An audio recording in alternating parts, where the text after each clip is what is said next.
Halo sobat, selamat datang kembali di channel kami Dunia Berita dengan berita-berita terhangat, terupdate di hari ini. Jangan lupa like, komen, dan subscribe-nya. Mantap!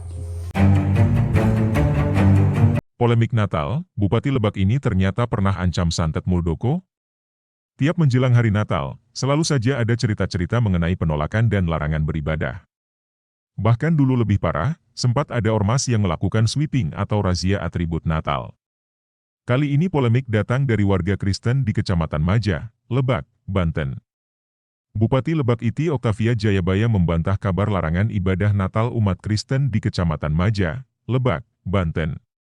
Warga Kristen diminta beribadah di kawasan Rangkas Bitung karena Maja belum ada gereja. Sebagai info, perlu kalian ketahui, Bupati ini dari Demokrat. Sudah tahu, kan, Demokrat itu partai yang gimana? Ingat Partai Demokrat, ingat apa? Jawaban yang sangat mudah, bahkan bocah ingusan pun bisa menjawab. Jadi ceritanya warga selama ini beribadah di rumah atau ruko karena Maja belum ada gereja. Kata Iti, pengembang rumah keberatan dengan alasan sudah menjadi milik pribadi. Jadi ini kan harus ada izin lingkungan, di situ peruntukannya adalah ruko dan permukiman yang tidak boleh secara undang-undang itu izinnya harus sesuai, kata Iti. Tidak ada pelarangan. Namun, berdasarkan hasil kesepakatan dari Musyawarah Forum Kerukunan Umat Beragama, FKUB, bahwa pelaksanaan ibadah bersama Natal hanya boleh dilaksanakan pada tempat yang sesuai dengan perizinannya, kata Iti lagi. FKUB lagi. Akronim ini, kalau kalian melihat kenyataan di lapangan, sebenarnya sama sekali kurang membantu. Ini sebenarnya cerita yang sudah usang dan terjadi berulang kali. Ujung-ujungnya sama saja, ada solusi, tapi seolah dipersulit. Begini saja deh, Bupati tidak larang ibadah, kenapa tidak memudahkan warga ibadah dengan menyediakan gedung serbaguna, atau tanah lapang kosong atau gimana kek? Bupati ini ada kesan takut dan tidak berani bertindak lebih jauh. Entah mau cuci tangan atau main aman. Kenapa harus suruh mereka ke tempat lain? Contohlah Walkot Depok, yang begitu peduli dengan keluhan dari sebagian orang yang mau ibadah sehingga nekat merelokasi sekolah demi membangun masjid padahal di daerah sana sudah ada cukup banyak. Ini warga mau ibadah setahun sekali saja tidak bisa, alasan ini itulah. Kadang miris melihat mereka yang beragama Kristen. Mau ibadah harus ikuti prosedur dan persetujuan pihak lain. Kalau umat agama mayoritas, apakah perlu juga? Dari sini saja sudah jelas masalahnya, kan? Apa susahnya sih bikin warga bahagia, hanya setahun sekali? Soal rumah yang harus sesuai peruntukannya, ayolah, kayak gak tahu aja. Kalau rumahnya dijadikan tempat usaha atau rental, apakah melanggar peruntukan juga? Kita semua sudah tahu ada sentimen di balik ini semua. Katanya sih, Iti menyarankan warga Kristen untuk segera mengurus perizinan pendirian gereja. Dia mengaku, sampai saat ini, belum ada pengajuan izin pembangunan gereja yang masuk.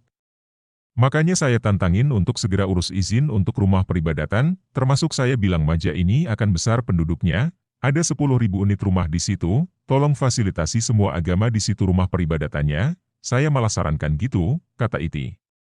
Kalau menurut perkataan Bupati di Ats, seolah mudah dan pasti beres, tinggal mengajukan izin. Tapi apakah sesimpel itu masalahnya? Apakah semudah itu solusinya? Mohon ralat kalau saya salah, saya seting baca kalau mau mengajukan izin perlu tanda tangan atau persetujuan warga setempat. Begitu, kan? Ini saja sudah menjadi halangan pertama. Kalau ada yang menolak gimana? Bukankah izin jadi sulit? Kalau misalnya tanda tangan warga sudah didapatkan, apakah izin akan semakin dipermudah? Banyak kasus izin yang sudah ada, tapi muncul polemik lain yang membuat pembangunan tidak kelar-kelar. Bahkan kadang bisa dibatalkan lagi. Sebenarnya masalahnya cuma satu, ada sekelompok orang, atau mungkin ormas yang menolak. Itu saja sih. Seperti yang saya katakan, kalau bupatinya benar-benar peduli, fasilitasi saja warga dengan menyediakan gedung serbaguna, tanah lapang atau tempat yang bisa dipakai. Bupatinya mau tidak? Tanda tanya besar. Dan satu lagi. Orang ini dulu pernah bikin kontroversi. Ini terkait perseteruan antara Muldoko dan AHY. Muldoko disebut akan merebut Demokrat lewat KLB. Saya Iti Oktavia Jayabaya, Ketua DPD Partai Demokrat Provinsi Banten beserta Ketua DPC dan seluruh anggota DPRD di mana saya diberikan amanah dan pemilik suara yang sah sebagai Ketua DPD. Kami menolak KLB ilegal dan Banten tidak gentar, kami tetap setia dengan ketum kami yang ganteng. Bapak Agus Harimurti Yudhoyono, kata Iti. Kalaupun perintah lain kami harus turun berdemo, kami siap. Santet Banten akan dikirim untuk KSP Muldoko. Terima kasih, kata Iti. Silakan nilai dan komentari. Sumber, sewoer.com.